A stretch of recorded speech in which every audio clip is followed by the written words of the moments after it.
जय हिंद, वंदे मातरम। आप सभी का स्वागत है आपका अपने यूट्यूब चैनल प्रसाद क्लास में। तो दोस्तों आज हम लोग देखने वाले हैं साइंस के एक इम्पोर्टेंट चैप्टर जहां से कि आपके एग्जाम में प्रश्न पूछे जाते हैं। और ये चैप्टर इम्पोर्टेंट है क्योंकि यहाँ से प्रश्न हर एग्जाम में आपके पूछे गए हैं।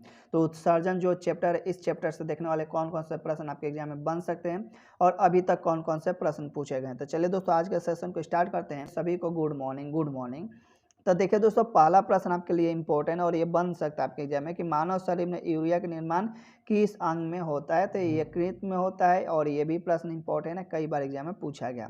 अब देखिए दोस्तों, अगला प्रश्न बनता है कि अल्कोहल के निराविशन के लिए कौन सा मानव अंग उत्तरदायी है। ये भी प्रश्न आपके एग्जाम में पूछा गया है आपके। तो ये यकृत है और ये इंपॉर्टेंट है। अब देखिए दोस्तों, अगला जो प्रश्न है कि मनुष्य के शरीर में खून के शुद्धिकरण की प्रक्रिया को क्या कहते हैं। यह भी प्रश्न आपके लिए इंपॉर्टेंट है और आपके एग्जाम में पूछा ही गया है। तो दोस्तों रक्त अपोहन, ठीक है, इसको कहते हैं। अब देखिए दोस्तों, अगला जो प्रश्न बन सकता है आपके एग्जाम में कि मानव शरीर से उत्सर्जित सर्वाधिक विषाक्त पदार्थ कौन सा है। ये भी प्रश्न आपके लिए इंपॉर्टेंट है और आपके एग्जाम में पूछा ही गया है। तो दोस्तों अमोनिया है। तो अगला प्रश्न बन सकता है कि एक वयस्क स्वस्थ मनुष्य द्वारा एक दिन में उत्सर्जित यूरिया की मात्रा कितनी होती है। तो लगभग 1.5 होती है यूरिन की मात्रा।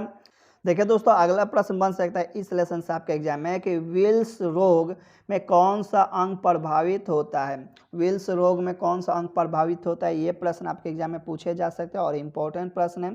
तो विकृत है और किडनी है, इसका राइट आंसर किडनी हो जाएगा। अब देखिए दोस्तों, अगला प्रश्न बन सकता है कि हेमिकार्डेटा संघ के जीवों में किस अंग के द्वारा उत्सर्जन होता है। ये भी प्रश्न आपके एग्जाम में पूछा जाता है, इंपॉर्टेंट प्रश्न है। तो ये कोशिका गुच्छा के द्वारा होता है। अब देखिए दोस्तों, अगला कुछ प्रश्न ऐसे हैं जो कि यहाँ से प्रश्न पूछे जाते हैं कि विभिन्न जंतुओं के यूरिया उत्सर्जित अंग दिया गया है और इससे प्रश्न आपके एग्जाम के लिए बन सकते हैं और ये इंपॉर्टेंट है। तो चलिए इसको हम लोग देख लेते हैं। देखिए दोस्तों, यहाँ पे है मनुष्य, मनुष्य का किडनी हो जाएगा। अमीबा, अमीबा का त्वचा और रेक्टिका से होता है उत्सर्जित यूरिया का अंग। और ये केंचुआ जो होता है ये क्या करता है, उत्सर्जिकाएं, ठीक। और झींगा मछली जो होता है हरित ग्रंथि के द्वारा करते हैं। फीता कृमि फेमेम कोशिका के द्वारा करते हैं। आर्थ्रोपोडा किसके द्वारा करते हैं, तो मेलपिगी नलिकाएं के द्वारा करते हैं। सिलेंट्रेटा त्वचा और मुख्य के द्वारा उत्सर्जित करते हैं यूरिया को, ठीक है। अब चलिए दोस्तों, अगला प्रश्न क्या बनेगा इस लेसन से। देखिए दोस्तों, अगला प्रश्न जो बन सकता है यहाँ से आपके एग्जाम में कि गुर्दे की कार्यात्मक इकाई क्या है। तो गुर्दे की कार्यात्मक इकाई क्या है, तो नेफ्रॉन है। और अगला प्रश्न है कि नाखूनों में कौन सा प्रोटीन पाया जाता है। ये भी प्रश्न आपके एग्जाम में पूछे जाते हैं, आपके लिए इंपॉर्टेंट है। केराटिन पाए जाते हैं। किडनी के काम न करने पर रक्त में यूरिया की मात्रा बढ़ जाती है, इसे क्या कहते हैं। तो यूरीमिया कहते हैं और ये भी प्रश्न आपके एग्जाम में पूछे ही जाते हैं, तो आपके लिए इंपॉर्टेंट है। अब चलिए दोस्तों देखते हैं अगला प्रश्न क्या बन सकता है। देखिए दोस्तों, अगला प्रश्न आपके एग्जाम में बन सकता है इस लेसन से कि मनुष्य में किस प्रकार का उत्सर्जन पाया जाता है। तो ये प्रश्न आपके एग्जाम में पूछे गए हैं और आपके लिए इंपॉर्टेंट है। तो रियोटेक्लिक उत्सर्जन पाया जाता है। अगला प्रश्न बन सकता है कि ईरोक्रोम का निर्माण कैसे होता है। तो लाल रुधिर कणिकाओं के हीमोग्लोबिन से होता है। अगला प्रश्न बन सकता है आपके एग्जाम में और ये पूछा भी गया है कि किडनी से प्रति मिनट औसत रक्त प्रवाह कितना होता है। तो 1 से लेकर 1.2 लीटर प्रति मिनट होता है।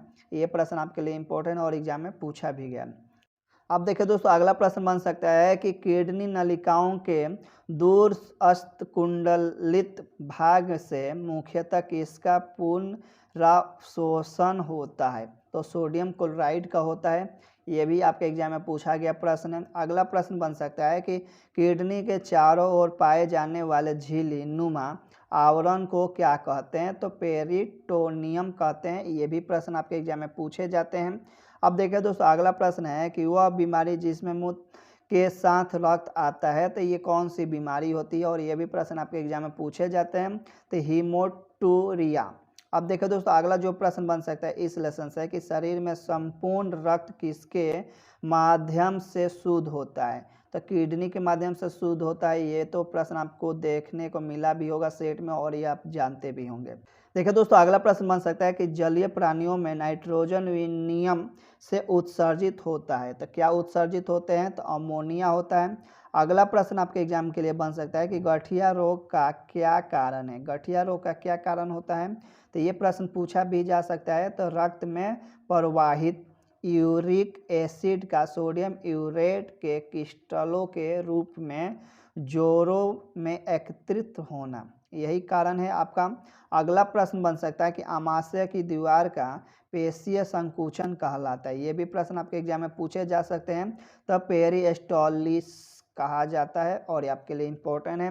तो दोस्तों, अगर आपको ये वीडियो पसंद आया तो वीडियो को लाइक कर दीजिए। इस चैनल पर नए तो चैनल को सब्सक्राइब कर बेल आइकन को दबा और प्रेस कर दें ताकि नए वीडियो का नोटिफिकेशन सबसे पहले आप तक पहुंचे। और दोस्तों, डेली हम लोग एक चैप्टर देखते हैं इस क्लास में, तो अगर आपने चैनल को सब्सक्राइब नहीं किया तो कर ले ताकि बाकी क्लास की आपकी नोटिफिकेशन सबसे पहले मिले। आपकी सुबह होती है 7:30 में हिंदी की क्लास, 9:30 में साइंस की क्लास, 2:30 में मैथ और रात 9 बजे सेट। तो ये है होती है आपकी क्लास। तो फिर मिलते हैं हम लोग नेक्स्ट क्लास में, तब तक के लिए दीजिए इजाज़त। जय हिंद, जय भारत।